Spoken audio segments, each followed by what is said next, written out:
Good day, sir. So today I'm going to talk about the performance learning task 3, which is evaluating and recommending digital language learning tools. So my topic is all about digital tools and resources for language learning.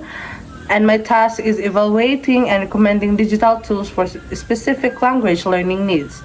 So my objective is to demonstrate an understanding of the diverse landscape of digital tools for language learning and the criteria for evaluating their effectiveness by conducting a comparative analysis of tool and recommending appropriate resources for specific learning context. So my identified learning target is just a beginner who wants to develop a practical speaking and listening skills in Korean for traveling and a cultural immersion.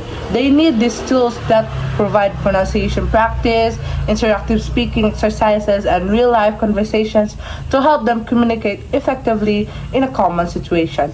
So now let's dig into the tools that I'm going to use or we're going to use to teach these students on how they can develop their Korean speaking.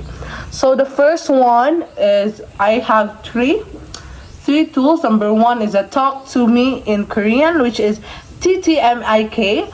The second one is a Pimsleur Korean, and the third one is the Hello Talk. So now let me discuss to you what is the TTMIK or Talk to Me in Korean. So Talk to Me in Korean is an online platform with structured and audio lessons and cultural insights ideal for auditory learners. So the TTMIK is more on auditory practices or more on auditory activities. So dili siya visual, dili siya mga kinesthetic, but more on auditory. So the teacher will give you some auditory activity that you need to listen, and you need to also to study that kind of lesson so that you will know or you will learn what is or you will know so TTMIK is an online platform that is more on auditory. So when we say auditory, is more on hearing activities, so such as listening to music, listening to more on radio, or I think this activity contains of more on how you pronounce. This is also a practice on how you pronounce this kind of word or this kind of phrases or this kind of sentence that the teacher would give you, such as jinja, 안녕하세요, just like that. Some basic Korean words or Korean phrases that we need to learn in learning language and a language or a Korean language. So the second one, now let's get into the second one, which is the Pimsleur Korean. So this is also an audio-based language program focusing on a conversational skills through repetition and recall techniques. So also this is also an activity that that contains more on hearing, auditory, which is focusing on a conversational skill. So I think this apps is more on audio that has more conversations such as drama, but more on audio or more on some such as like kabitong hagaw-haw nga gipanaminaw permi sa radyo, such as ingon ana siya style, but this is more on Korean. So the Korean and more on nga nahap siya mga dito mo kayong subtitle, kaya subtitles ba sa man, but more on translation nga atong paminawon sa audio. So the third one is Hello Talk. So this is a language exchange app that connects learners with a native speaker for real-world conversation and practice. So kani siya is more on kanang mura siya o ESL nga murag na magtudlo sa imuha o mga some basic language, some basic Korean language, such as what is the meaning of jinja, what is the meaning of the 안녕하세요, what is the meaning of mga common words lang nga ato ang nangano nga wala ta kabalo kung saan na to pag proper storya. For example, ang 안녕하세요 is also a hi, hello, and also a greeting. So 안녕하세요 is a greeting, but it is, I think that is informal, but they had also a formal way on how to say hello or hi in a Korean. So when we will know that one when we encounter, or we will do a hello talk, or we will do the hello talk method.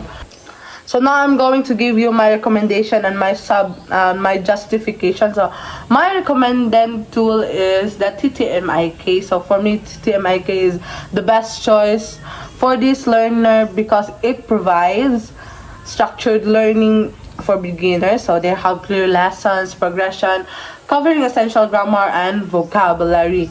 And also they have courses designed for travelers, make it relevant for the learner goals. So the second one is they had also multi-sensory learning. They have also kinesthetic and also auditory. So the auditory lesson enhance learning comprehensive, and the workbook exercise reinforce learning through the writing and speaking skills. So the third one is the cultural insights, explains cultural aspects that are important for travel and immersion. While the fourth one is accessibility and affordability, free for beginners, free beginner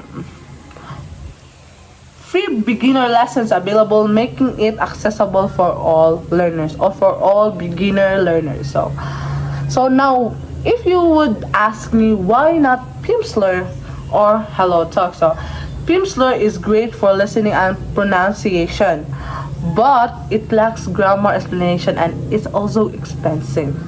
So that's right.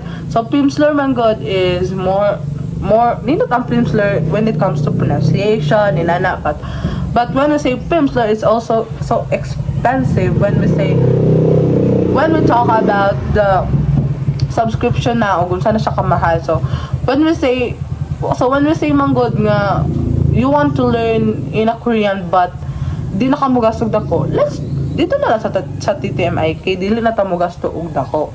So now if you would ask me ngano dili man ko sa Hello Talk, so nindot man ang Hello Talk when we say to conversational practice, but it also lacks with the structured lessons and dependent on finding good partners or finding good teachers when it comes to Hello Talk. So that's my idea. So now let's dig into conclusion. So what my conclusion is, while Pimsleur and Hello Talk offer valuable learning experiences, TTMIK is best overall tool for beginners learning Korean for travels because it provides structured lessons, cultural insights, and high quality audio explanation. However, for a well-rounded approach, the learner could supplement TTMIK with Pimsleur for pronunciation practice and Hello Talk for real-world conversation. So that's why you need to choose.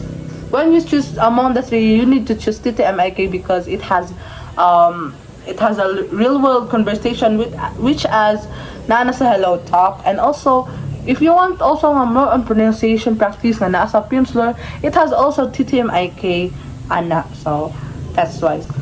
Okay, I think that's it. Thank you for listening and have a great day ahead. Happy Sunday, everyone.